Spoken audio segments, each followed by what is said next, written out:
Morning plus 2 commerce class.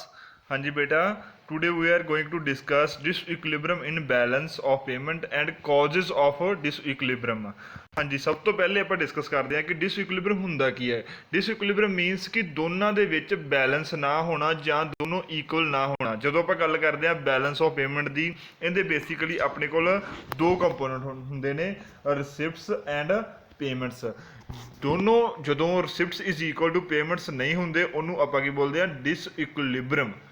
receipts is not equal to payments means disequilibrium balance of payment। ਠੀਕ ਹੈ ਜੀ, ਇਹ ਦੋ ਤਰ੍ਹਾਂ ਦਾ ਹੋ ਸਕਦਾ ਵਾ, ਜਾਂ ਤਾਂ ਫੇਵਰੇਬਲ ਹੋਏਗਾ ਜਾਂ ਫਿਰ ਅਨਫੇਵਰੇਬਲ ਹੋਏਗਾ। ਫੇਵਰੇਬਲ ਮੀਨਸ ਕਿ ਆਪਣੇ ਕੋਲ ਰਿਸਿਪਟਸ ਜ਼ਿਆਦਾ ਨੇ, ਪੇਮੈਂਟਸ ਘੱਟ ਨੇ, ਉਹਨੂੰ ਕੀ ਬੋਲਾਂਗੇ ਆਪਾਂ, ਫੇਵਰੇਬਲ ਜਾਂ surplus balance of payment. Second condition ਕੀ ਹੋਏਗੀ, ਅਨਫੇਵਰੇਬਲ ਬੈਲੈਂਸ ਆਫ ਪੇਮੈਂਟ। ਇਸ ਕੇਸ ਦੇ ਵਿੱਚ ਕੀ ਹੋਏਗਾ ਕਿ ਆਪਣੇ ਕੋਲ receipts are less than payments, ਕਿ ਜੋ ਪ੍ਰਾਪਤ ਹੋ ਰਹੀਆਂ ਨੇ, ਜੋ ਵਸਤੂਆਂ ਜਾਂ ਗੁਡਸ ਜਾਂ ਮਨੀ ਇੰਡੀਆ ਦੇ ਵਿੱਚ ਆ ਰਹੀ ਹੈ, ਉਹ ਘੱਟ ਹੈ ਐਜ਼ ਕੰਪੈਰੀਜ਼ਨ ਟੂ ਪੇਮੈਂਟਸ। ਉਸ ਨੂੰ ਕੀ ਬੋਲਾਂਗੇ ਆਪਾਂ, ਅਨਫੇਵਰੇਬਲ ਜਾਂ ਡੈਫੀਸਿਟ ਬੈਲੈਂਸ ਆਫ ਪੇਮੈਂਟ। ਹਾਂਜੀ, ਨੈਕਸਟ ਬੇਟਾ ਡਿਸਕਸ ਕਰਦੇ ਆਪਾਂ causes of disequilibrium in balance of payment, ਕਿ ਕਿਹੜੇ ਰੀਜ਼ਨ ਨੇ ਜਿਨ੍ਹਾਂ ਦਾ ਕਰਕੇ ਇਹਨਾਂ ਦੇ ਵਿੱਚ ਡਿਸਇਕੁਇਲਿਬ੍ਰਿयम ਆ ਜਾਂਦਾ ਵਾ ਰਿਸਿਪਟਸ ਐਂਡ ਪੇਮੈਂਟ ਦੇ ਬਿਟਵੀਨ। ਠੀਕ ਹੈ ਜੀ, ਫਸਟ ਪੁਆਇੰਟ ਬੇਟਾ ਡਿਸਕਸ ਕਰਦੇ ਹਾਂ ਡਿਵੈਲਪਮੈਂਟਲ ਪ੍ਰੋਗਰਾਮਸ। ਕਿਉਂਕਿ ਆਪਣੀ ਕੰਟਰੀ ਇੱਕ ਡਿਵੈਲਪਿੰਗ ਨੇਸ਼ਨ ਹੈ, ਕੰਟਰੀ ਗਰੋ ਕਰ ਰਹੀ ਹੈ, ਇਸ ਕਰਕੇ ਇੰਡੀਆ ਨੂੰ ਲਾਰਜਰ ਅਮਾਊਂਟ ਦੇ ਵਿੱਚ ਫੋਰਨ ਤੋਂ ਇੰਪੋਰਟ ਕਰਨਾ ਪੈਂਦਾ, ਜਿਹਦੇ ਕਰਕੇ ਕਿ ਇੰਡੀਆ ਦੇ ਵਿੱਚ ਇੰਪੋਰਟਸ ਜ਼ਿਆਦਾ ਹੁੰਦੇ ਨੇ ਅਤੇ ਐਕਸਪੋਰਟ ਘੱਟ ਹੋ ਜਾਂਦੇ ਨੇ। ਠੀਕ ਹੈ ਜੀ, ਇਸ ਕਰਕੇ ਆਪਣੇ ਡਿਵੈਲਪਮੈਂਟਲ ਪ੍ਰੋਗਰਾਮ ਦੇ ਕਰਕੇ ਇੰਡੀਆ ਦੇ ਵਿੱਚ ਇੰਪੋਰਟ ਜ਼ਿਆਦਾ ਹੋਣ ਕਰਕੇ ਆਪਣੀ ਇੰਪੋਰਟ ਕੁਆਂਟੀਟੀ ਜ਼ਿਆਦਾ ਹੋ ਜਾਂਦੀ ਹੈ, ਅਤੇ ਬੈਲੈਂਸ ਆਫ ਪੇਮੈਂਟ ਕੀ ਹੈ, ਡਿਸਇਕੁਇਲਿਬ੍ਰਿयम ਜਾਂ ਅਨਫੇਵਰੇਬਲ ਹੋ ਜਾਂਦਾ ਵਾ, ਜਿਹਨੂੰ ਕਿ ਆਪਾਂ deficit of balance of payment ਬੋਲਦੇ ਹਾਂ। ਸੈਕਿੰਡ ਪੁਆਇੰਟ ਬੇਟਾ, change in price cost structure. ਉਹ ਬੋਲ ਰਹੇ ਨੇ ਕਿ ਇਹ change in the price cost structure of export oriented industries affect the volume of exports and create disequilibrium in balance of payment. ਉਹ ਕਹਿੰਦੇ ਕਿ ਜੋ ਆਪਣੇ ਐਕਸਪੋਰਟ ਓਰੀਐਂਟਡ ਯੂਨਿਟ ਨੇ, ਜਿਨ੍ਹਾਂ ਥਰੂ ਆਪਾਂ ਐਕਸਪੋਰਟ ਕਰਦੇ ਹਾਂ, ਜੇਕਰ ਉਹਨਾਂ ਦੀ ਕੋਸਟ ਇਨਕਰੀਜ਼ ਹੋ ਜਾਂਦੀ ਹੈ, ਲੇਬਰ ਕੋਸਟ ਇਨਕਰੀਜ਼ ਹੋ ਜਾਂਦੀ ਹੈ, ਰॉ ਮਟੀਰੀਅਲ ਕੋਸਟ ਇਨਕਰੀਜ਼ ਹੋ ਜਾਂਦੀ ਹੈ, ਉਹਦੇ ਕਰਕੇ ਕੀ ਹੈ ਕਿ ਉਹ ਪ੍ਰੋਡਕਟ ਕੀ ਹੈ, ਕੋਸਟਲੀਅਰ ਹੋ ਜਾਂਦਾ ਵਾ, ਜਿਹਦੇ ਕਰਕੇ ਕਿ ਉਹ ਫੋਰਨ ਦੀ ਮਾਰਕੀਟ ਦੇ ਵਿੱਚ ਕੋਸਟਲੀਅਰ ਹੋਣ ਕਰਕੇ ਉਹਨੂੰ ਆਪਾਂ ਨੂੰ ਐਕਸਪੋਰਟ ਕਰਨਾ ਘੱਟ ਪ੍ਰਾਈਜ਼ ਦੇ ਉੱਪਰ ਐਕਸਪੋਰਟ ਨਹੀਂ ਹੁੰਦਾ, ਜਿਹਦੇ ਕਰਕੇ ਉਹਦੀ ਪ੍ਰਾਈਜ਼ ਇਨਕਰੀਜ਼ ਹੋ ਜਾਂਦੀ ਹੈ। ਪ੍ਰਾਈਜ਼ ਇਨਕਰੀਜ਼ ਹੋਣ ਕਰਕੇ ਆਪਣੀ ਕੀ ਹੈ, ਐਕਸਪੋਰਟ ਕੁਆਂਟਿਟੀ ਘੱਟ ਜਾਂਦੀ ਹੈ। ਹਾਂਜੀ, ਨੈਕਸਟ ਬੇਟਾ ਥਰਡ ਪੁਆਇੰਟ ਹੈ change in foreign exchange rate. Foreign exchange rate ਕੀ ਹੁੰਦਾ ਕਿ ਇੱਕ ਕਰੰਸੀ ਦਾ ਰੇਟ ਦੂਸਰੀ ਕਰੰਸੀ ਦੇ ਮੁਕਾਬਲੇ, for example Indian rupees is equal to US dollar. For example ਅੱਜ ਦਾ ਰੇਟ ਚੱਲ ਰਿਹਾ ਹੈ Indian rupees 75 is equal to 1 US dollar. ਠੀਕ ਹੈ ਜੀ, $1 ਦੀ ਕੀਮਤ ਕਿੰਨੀ ਹੈ, 75 ਇੰਡੀਅਨ ਰੁਪੀਜ਼।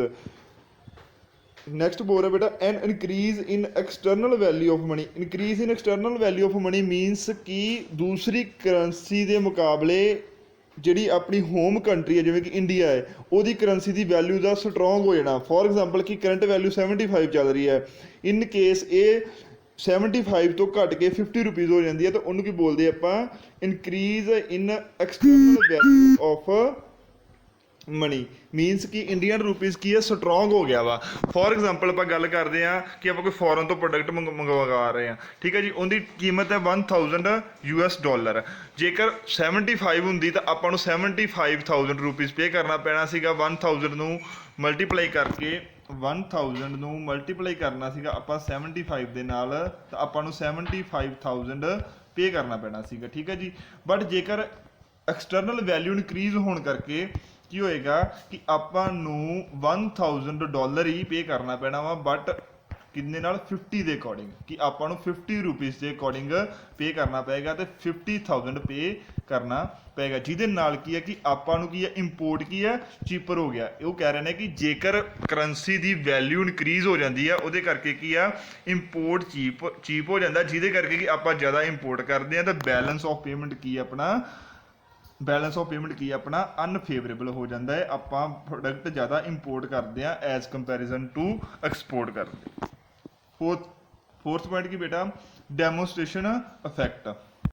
ਹਾਂਜੀ, ਇਸ ਪੁਆਇੰਟ 'ਚ ਕਿਹਾ ਗਿਆ ਵਾ ਕਿ ਜੋ ਡਿਵੈਲਪਿੰਗ ਕੰਟਰੀਜ਼ ਨੇ ਉੱਥੋਂ ਦੇ ਲੋਕੀ ਹੁੰਦੇ ਨੇ ਜੋ ਪਿਊਪਲਸ ਨੇ ਉਹ ਫੋਰਨ ਵਾਲੇ ਲਾਈਫ ਸਟਾਈਲ ਨੂੰ ਫੋਲੋ ਕਰਦੇ ਨੇ, ਜਿਹਦੇ ਕਰਕੇ ਕਿ ਉਹ ਜੋ ਪ੍ਰੋਡਕਟ ਫੋਰਨ ਕੰਟਰੀਜ਼ ਦੇ ਵਿੱਚ ਜਾਂ ਡਿਵੈਲਪਡ ਕੰਟਰੀ ਦੇ ਵਿੱਚ ਜੋ ਪ੍ਰੋਡਕਟ ਯੂਜ਼ ਕੀਤੇ ਜਾਂਦੇ ਨੇ ਉਹਨਾਂ ਨੂੰ ਆਪਣੇ ਲਾਈਫ ਸਟਾਈਲ ਦਾ ਪਾਰਟ ਬਣਾ ਲੈਂਦੇ ਨੇ, ਜਿਹਦੇ ਕਰਕੇ ਕਿ ਉਹਨਾਂ ਨੂੰ ਜ਼ਿਆਦਾ ਇੰਪੋਰਟ ਕਰਨਾ ਪੈਂਦਾ ਹੈ, ਜਿਸ ਕਰਕੇ ਆਪਣਾ ਬੈਲੈਂਸ ਆਫ ਪੇਮੈਂਟ ਕੀ ਹੋ ਜਾਏਗਾ, ਅਨਫੇਵਰੇਬਲ ਹੋ ਜਾਏਗਾ। ਫਿਫਥ ਪੁਆਇੰਟ, ਫਾਲ ਇਨ ਐਕਸਪੋਰਟਸ। ਫਾਲ ਇਨ ਐਕਸਪੋਰਟਸ ਮੀਨਸ ਕਿ ਜੋ ਆਪਣੇ ਪ੍ਰੋਡਕਟ ਆਪਾਂ ਐਕਸਪੋਰਟ ਕਰ ਰਹੇ ਹਾਂ ਉਹਦਾ ਦੂਸਰੀ ਕੰਟਰੀ ਦੇ ਵਿੱਚ ਡਿਮਾਂਡ ਦਾ ਘਟ ਜਾਣਾ, ਕਿ ਉਹ ਪ੍ਰੋਡਕਟ ਦੀ ਫੋਰਨ ਦੇ ਵਿੱਚ ਡਿਮਾਂਡ ਹੀ ਨਹੀਂ, ਜਾਂ ਉਹ ਪ੍ਰੋਪਰ ਕੁਆਲਿਟੀ ਉਹਦੀ ਘੱਟ ਡਾਊਨ ਹੈ, ਲੋ ਕੁਆਲਿਟੀ ਦਾ ਪ੍ਰੋਡਕਟ ਹੈ, ਜਿਹਦੇ ਕਰਕੇ ਕਿ ਫੋਰਨ ਦੇ ਵਿੱਚ ਡਿਮਾਂਡ ਘਟ ਗਈ ਹੈ। ਉਸ ਕਰਕੇ ਕਿ ਆਪਣਾ ਜੋ ਲੋਕਲ ਪ੍ਰੋਡਕਟ ਹੋਏਗਾ ਜਾਂ ਜੋ ਪ੍ਰੋਡਕਟ ਆਪਾਂ ਐਕਸਪੋਰਟ ਕਰ ਰਹੇ ਹਾਂ ਉਹ ਐਕਸਪੋਰਟ ਘਟ ਜਾਏਗਾ, ਜਿਹਦੇ ਨਾਲ ਕਿ ਬੈਲੈਂਸ ਆਫ ਪੇਮੈਂਟ ਕੀ ਹੋ ਜਾਏਗਾ, ਆਪਣਾ ਅਨਫੇਵਰੇਬਲ। ਹਾਂਜੀ, ਨੈਕਸਟ 6th ਪੁਆਇੰਟ ਬੇਟਾ, international commercial ਬੋਰੋਇੰਗ।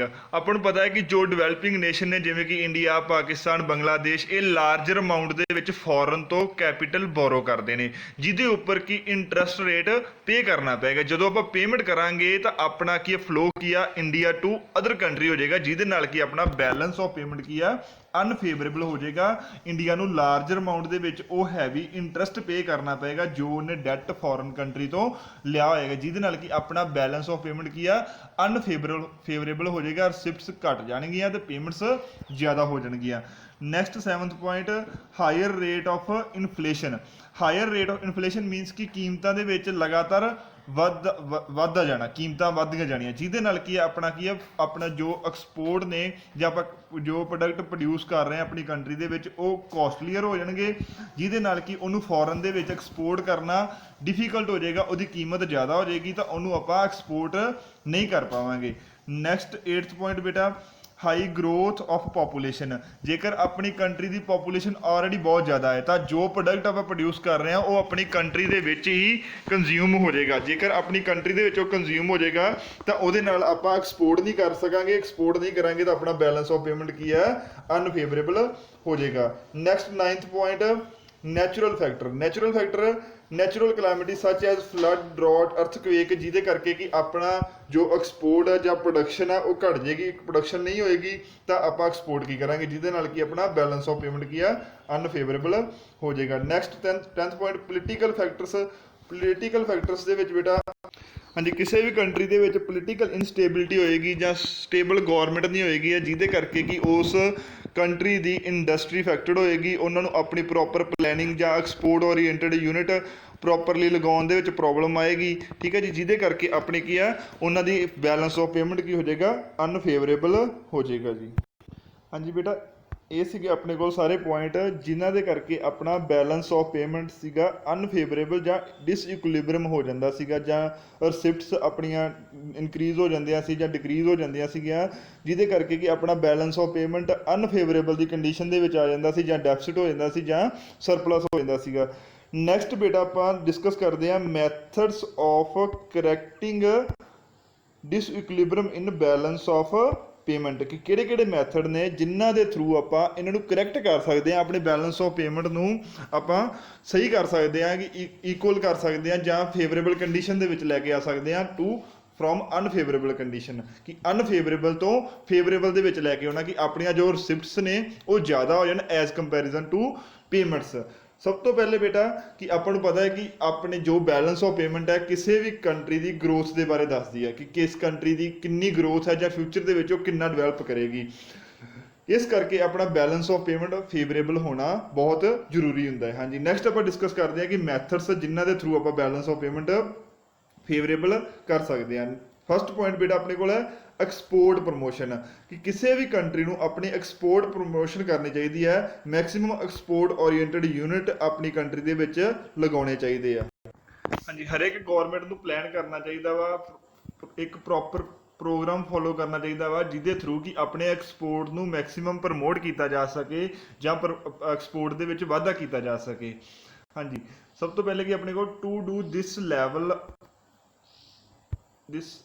Level of cost in economy we have to brought down.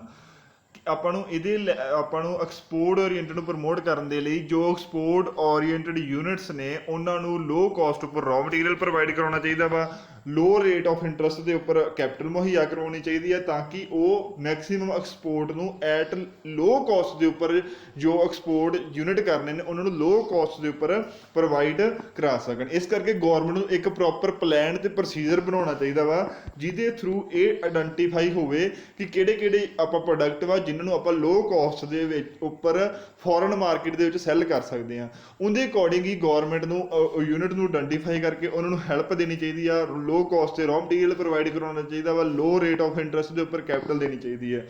Next point ਆਪਣੇ ਕੋਲ ਬੇਟਾ, ਹਾਂਜੀ, ਐਕਸਪੋਰਟ ਪ੍ਰਮੋਸ਼ਨ ਦੇ ਨਾਲ ਨਾਲ ਗਵਰਨਮੈਂਟ ਨੂੰ ਕੀ ਕਰਨਾ ਚਾਹੀਦਾ ਵਾ ਕਿ ਜੋ ਪ੍ਰੋਡਕਟ ਉਹ ਫੋਰਨ ਮਾਰਕੀਟ ਚੋਂ ਇੰਪੋਰਟ ਹੋ ਰਹੇ ਨੇ ਉਹਨਾਂ ਦੇ ਉੱਪਰ ਰਿਸਟ੍ਰਿਕਸ਼ਨਸ ਲਗਾਉਣੀਆਂ ਚਾਹੀਦੀਆਂ ਨੇ ਤਾਂ ਕਿ ਆਪਣੀ ਜੋ ਇੰਡੀਆ ਦੇ ਵਿੱਚ ਜੋ ਪ੍ਰੋਡਕਟ ਆ ਰਹੇ ਨੇ ਉਹਨਾਂ ਦੇ ਉੱਪਰ ਜ਼ਿਆਦਾ ਡਿਊਟੀ ਚਾਰਜ ਕੀਤੀ ਜਾਵੇ ਕਿ ਜੋ ਫੋਰਨ ਦੇ ਵਿੱਚੋਂ ਇੰਡੀਆ ਦੇ ਵਿੱਚ ਇੰਪੋਰਟ ਹੋ ਰਹੇ ਨੇ ਉਹਨਾਂ ਦੇ ਉੱਪਰ ਹੈਵੀ ਡਿਊਟੀ ਲਗਾਈ ਜਾਵੇ ਤਾਂ ਕਿ ਉਹ ਜ਼ਿਆਦਾ ਐਕਸਪੈਂਸਿਵ ਹੋ ਜਾਣ ਤੇ ਇੰਡੀਆ ਦੇ ਵਿੱਚ ਉਹਨਾਂ ਨੂੰ ਘੱਟ ਐਕਸਪੋਰਟ ਕੀਤਾ ਜਾਵੇ। ਜੇਕਰ ਘੱਟ ਇੰਪੋਰਟ ਕੀਤਾ ਜਾਏਗਾ ਤਾਂ ਉਹਦੇ ਨਾਲ ਕੀ ਹੋਏਗਾ ਕਿ ਇੰਡੀਆ ਦੇ ਜੋ ਪੈਸਾ ਵਾ ਉਹ ਫੋਰਨ ਦੇ ਵਿੱਚ ਨਹੀਂ ਜਾਏਗਾ।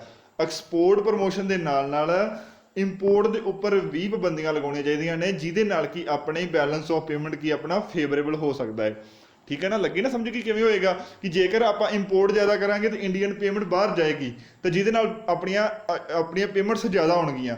ਬਟ ਐਕਸਪੋਰਟ ਦੇ ਨਾਲ ਨਾਲ ਉਸ ਚੀਜ਼ ਨੂੰ ਵੀ ਆਪਾਂ ਨੂੰ ਰਿਸਟ੍ਰਿਕਟ ਕਰਨਾ ਚਾਹੀਦਾ ਵਾ, ਜ਼ਿਆਦਾ ਉਹਦੇ ਉੱਪਰ ਟੈਕਸ ਲਗਾ ਦਿਓ ਜਿਹਦੇ ਨਾਲ ਕਿ ਇੰਪੋਰਟ ਮਹਿੰਗਾ ਹੋ ਜਾਏਗਾ ਤਾਂ ਕੋਈ ਇੰਪੋਰਟ ਨਹੀਂ ਕਰੇਗਾ। ਹਾਂਜੀ, ਨੈਕਸਟ ਬੇਟਾ ਥਰਡ ਪੁਆਇੰਟ ਹੈ ਇਨਕਰੇਜਮੈਂਟ ਟੂ ਫੋਰਨ ਇਨਵੈਸਟਮੈਂਟ ਕਿ ਕੰਟਰੀ ਦੇ ਵਿੱਚ ਮੈਕਸੀਮਮ ਫੋਰਨ ਇਨਵੈਸਟਮੈਂਟ ਨੂੰ ਇਨਕਰੇਜ ਕਰਨਾ ਚਾਹੀਦਾ। ਜਿੰਨੀ ਜ਼ਿਆਦਾ ਫੋਰਨ ਇਨਵੈਸਟਮੈਂਟ ਆਏਗੀ ਉਹਦੇ ਨਾਲ ਕੀ ਹੈ ਕਿ ਕੰਟਰੀ ਦੀਆਂ ਸ਼ਿਫਟਸ ਜ਼ਿਆਦਾ ਹੋਣਗੀਆਂ, ਕੰਟਰੀ ਦੇ ਵਿੱਚ ਪੈਸਾ ਆਏਗਾ, ਉਹਨਾਂ ਨੂੰ ਆਪਾਂ ਪ੍ਰੋਜੈਕਟ ਦੇ ਉੱਪਰ ਲਗਾ ਕੇ ਉਹਨਾਂ ਦੇ ਥਰੂ ਆਪਾਂ ਐਕਸਪੋਰਟ ਕਰ ਸਕਦੇ ਹਾਂ। ਠੀਕ ਹੈ ਜੀ, ਕਿ ਜਿੰਨਾ ਫੋਰਨ ਦੇ ਵਿੱਚੋਂ ਜ਼ਿਆਦਾ ਫੋਰਨ ਇਨਵੈਸਟਮੈਂਟ ਆਏਗੀ ਉਹਦੇ ਨਾਲ ਕੰਟਰੀ ਦੀ ਕੀ ਆ ਗਰੋਥ ਜ਼ਿਆਦਾ ਹੋਏਗੀ। ਫੋਰਨ ਇਨਵੈਸਟਮੈਂਟ ਇਨ ਦੀ ਸੈਂਸ ਕਿ ਜੋ ਅਦਰ ਕੰਟਰੀ ਦੇ ਰੈਸੀਡੈਂਸ ਨੇ ਜਾਂ ਨੌਨ ਰੈਸੀਡੈਂਸ ਆਫ ਇੰਡੀਆ ਨੇ ਉਹਨਾਂ ਦੇ ਦੁਆਰਾ ਇੰਡੀਆ ਦੇ ਵਿੱਚ ਜੋ ਇਨਵੈਸਟਮੈਂਟ ਕੀਤੀ ਜਾਂਦੀ ਹੈ ਉਹਨੂੰ ਮੈਕਸੀਮਮ ਕਰਨ ਦੀ ਕੋਸ਼ਿਸ਼ ਕਰਨੀ ਚਾਹੀਦੀ ਆ। ਉਹਨਾਂ ਨੂੰ ਅਲੱਗ-ਅਲੱਗ ਇਨਸੈਂਟਿਵ ਦੇ ਕੇ ਉਹਨਾਂ ਨੂੰ ਅਟਰੈਕਟ ਕਰਨਾ ਚਾਹੀਦਾ ਕਿ ਉਹ ਇੰਡੀਆ ਕੰਟਰੀ ਦੇ ਵਿੱਚ ਇਨਵੈਸਟ ਕਰਨ ਜਿਹਦੇ ਨਾਲ ਕਿ ਆਪਣੀ ਫੋਰਨ ਕਰੰਸੀ ਦਾ ਇਨਫਲੋ ਜ਼ਿਆਦਾ ਹੋ ਜੇ। ਨੈਕਸਟ ਕੀ ਬੇਟਾ ਫੋਰਥ ਪੁਆਇੰਟ ਡੀਵੈਲੂਏਸ਼ਨ। ਹਾਂਜੀ, ਡੀਵੈਲੂਏਸ਼ਨ ਮੀਨਸ ਕਿ ਆਪਣੀ ਕਰੰਸੀ ਦੀ ਵੈਲਿਊ ਦੂਸਰੀ ਕਰੰਸੀ ਦੇ ਮੁਕਾਬਲੇ ਡਿਕਰੀਜ਼ ਕਰ ਦੇਣਾ। ਮੀਨਸ ਕਿ ਫੋਰ ਐਗਜ਼ਾਮਪਲ ਆਪਾਂ ਇੰਡੀਅਨ ਰੁਪੀਸ ਤੇ ਡਾਲਰ ਦੀ ਐਗਜ਼ਾਮਪਲ ਲੈਂਦੇ ਹਾਂ ਕਿ $1 is equal to 75 Indian rupees. Decrease in value of Indian currency means कि $1 is equal to 100 rupees कि $1 की कीमत 100 रुपया हो गई है। इट मीनस कि इंडियन रुपीज़ की वैल्यू डिक्रीज हो गई है। ठीक है जी, ਇਹਦਾ ਕੀ ਇਫੈਕਟ ਹੋਏਗਾ ਕਿ ਜੇਕਰ ਆਪਾਂ ਪਹਿਲੇ ਇੰਪੋਰਟ ਦੀ ਗੱਲ ਕਰਦੇ ਆ ਇਹਦੇ ਨਾਲ ਕੀ ਹੋਏਗਾ ਕਿ ਜੋ ਇੰਪੋਰਟ ਵਾ ਉਹ ਕੋਸਟਲੀਅਰ ਹੋ ਜਾਏਗਾ। ਫੋਰ ਐਗਜ਼ਾਮਪਲ ਆਪਾਂ ਫੋਰਨ ਤੋਂ ਕੋਈ ਗੁੱਡਸ ਮੰਗਾ ਰਹੇ ਆ $1000 ਦੀ, ਕਿੰਨੇ ਦੀ $1000 ਦੀ ਗੁੱਡਸ ਮੰਗਵਾ ਰਹੇ ਆ। ਠੀਕ ਹੈ ਜੀ, ਜੇਕਰ ਤਾਂ ਆਪਣੀ ਕੰਟਰੀ ਦੀ ਕਰੰਸੀ ਦੀ ਵੈਲਿਊ 75 ਰੁਪਏ ਸੀਗੀ ਆਪਾਂ ਨੂੰ 75000 ਪੇ ਕਰਨਾ ਹੋਏਗਾ। ਠੀਕ ਹੈ ਜੀ, ਇਨ ਕੇਸ ਆਪਣੀ ਕਰੰਸੀ ਡੀਵੈਲੂਏਟ ਹੋ ਜਾਂਦੀ ਆ ਤਾਂ ਉਸ ਕੇਸ ਦੇ ਵਿੱਚ ਆਪਾਂ ਨੂੰ 1000 into 100 ਮੀਨਸ ਕਿ 1 ਲੱਖ ਰੁਪੀਜ਼ ਪੇ ਕਰਨਾ ਹੋਏਗਾ ਜਿਹੜਾ ਕਿ 25000 ਜ਼ਿਆਦਾ ਹੈ। ਮੀਨਸ ਇਹਦਾ मतलब की निकलिया कि जो अपने इंपोर्ट ने वो ज़्यादा कॉस्टलीयर हो जाएंगे कि महंगे हो जाएंगे जिहदे करके कि इंपोर्ट घट किए जाएंगे तो एक्सपोर्ट करना ईजी होएगा। एक्सपोर्ट करना ईजी किवें हो जाएगा जां आपां नूं बेनीफिशियल किवें होएगा कि फॉर एग्जांपल आप फॉरन दे विच एक्सपोर्ट कर रहे हैं, एक्सपोर्ट करन दे नाल अपना जो आपां इंडिया का मटीरियल एक्सपोर्ट किया $1000 का पहले आपां नूं उहदे बदले दे विच आपां नूं 75000 रुपीज़ मिलना सीगा। जेकर आपां हुण उही गुड्स सेम एक्सपोर्ट करांगे उहदे बदले ਦੇ ਵਿੱਚ ਆਪਾਂ ਨੂੰ 1 ਲੱਖ ਰੁਪਈਸ ਮਿਲੇਗਾ। ਠੀਕ ਹੈ ਜੀ, ਲੱਗੀ ਸਮਝ ਕਿ ਡੀਵੈਲੂਏਸ਼ਨ ਆਫ ਕਰੰਸੀ ਦੇ ਨਾਲ ਆਪਣਾ ਬੈਲੈਂਸ ਆਫ ਪੇਮੈਂਟ ਫੇਵਰੇਬਲ ਕਿਵੇਂ ਹੋਏਗਾ ਜਾਂ ਉਹਦੇ ਉੱਪਰ ਪੋਜ਼ਿਟਿਵ ਇਫੈਕਟ ਕਿਵੇਂ ਪਏਗਾ। ਨੈਕਸਟ ਬੇਟਾ ਕਰਦੇ ਆਪਾਂ ਐਕਸਚੇਂਜ ਕੰਟਰੋਲ। ਹਾਂਜੀ, ਇਸ ਦੇ ਵਿੱਚ ਬੇਟਾ ਗਵਰਨਮੈਂਟ ਕੰਟਰੋਲ ਕਰਦੀ ਹੈ। ਜੋ ਆਪਣੇ ਜਿੰਨੇ ਵੀ ਐਕਸਪੋਰਟਰ ਹੋਣਗੇ ਉਹਨਾਂ ਦੇ ਕੋਲ ਜੋ ਕਰੰਸੀ ਹੋਏਗੀ ਉਹਨੂੰ ਸੈਂਟਰਲ ਬੈਂਕ ਦੁਆਰਾ ਕੰਟਰੋਲ ਕੀਤਾ ਜਾਏਗਾ। ਤਾਂ ਉਹਦੇ ਨਾਲ ਨਾਲ ਗਵਰਨਮੈਂਟ ਜੋ ਅਸੈਂਸ਼ੀਅਲ ਗੁੱਡਸ ਰਿਕਵਾਇਰਡ ਨੇ ਸਿਰਫ ਉਹਨਾਂ ਦੀ ਇੰਪੋਰਟ ਦੀ ਪਰਮਿਸ਼ਨ ਦੇਗੀ, ਅਦਰ ਦੀ ਇੰਪੋਰਟ ਦੀ ਪਰਮਿਸ਼ਨ ਨਹੀਂ ਹੋਏਗੀ। ਇਹ ਸਾਰੇ ਪੁਆਇੰਟ ਸੀਗੇ ਜਿਨ੍ਹਾਂ ਦੇ ਨਾਲ ਆਪਾਂ ਬੈਲੈਂਸ ਆਫ ਪੇਮੈਂਟ ਜੋ ਕਿ ਆਪਣਾ ਡਿਸਇਕੁਲਿਬਰੀਅਮ ਹੈ ਜਾਂ ਅਨਫੇਵਰੇਬਲ ਹੈ ਉਹਨੂੰ ਆਪਾਂ ਕਰੈਕਟ ਕਰ ਸਕਦੇ ਹਾਂ ਜਾਂ ਉਹਨੂੰ ਆਪਾਂ ਫੇਵਰੇਬਲ ਕੰਡੀਸ਼ਨ ਦੇ ਵਿੱਚ ਲੈ ਕੇ ਆ ਸਕਦੇ ਹਾਂ। Okay, thank you so much ਬੇਟਾ।